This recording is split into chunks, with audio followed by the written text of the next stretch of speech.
Caraca, é muito parecido com a muralha da China. Imagina a muralha da China. Portugal. Estou em Sintra e, cara, isso aqui é muito lindo, mas está ventando muito, ventando muito.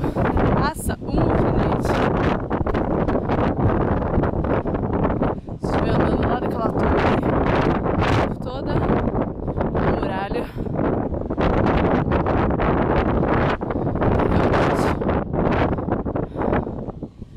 É uma das cenas mais bonitas que eu já vi na minha vida.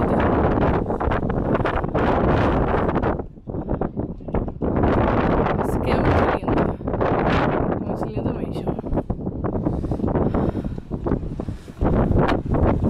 Vai continuar subindo para a última torre.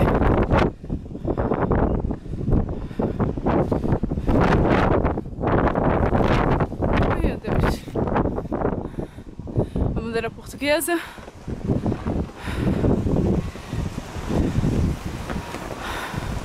E aquele lá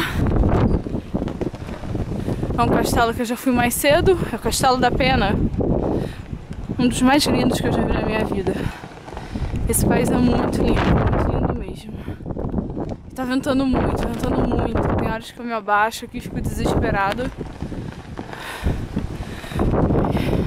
Essa última torre.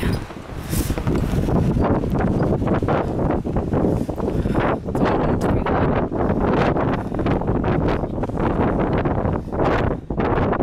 Olha a vista, que coisa mais linda, meu Deus. Olha o pôr do sol, o pôr do sol.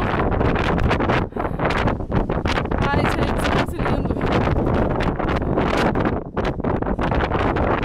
Essas imagens aqui vão diretamente para minha família.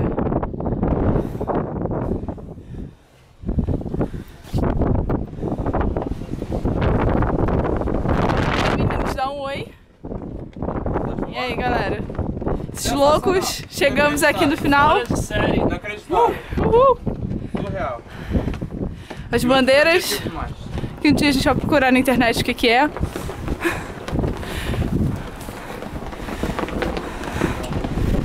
Isso aqui é muito lindo.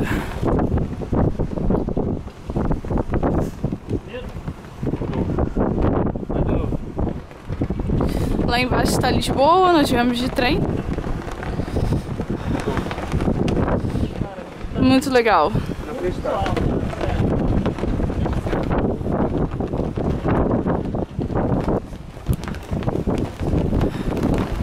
Muito bonito isso aqui. Como a bateria tá acabando, dá pra me filmar um pouquinho? Vamos. Filma um pouquinho, porque minha bateria vai acabar, só pra acabar acabando. Isso aqui é uma das experiências de Portugal. Espero que vocês tenham gostado. Vou postar isso daí em algum lugar. Valeu, gente. Foi. Vai.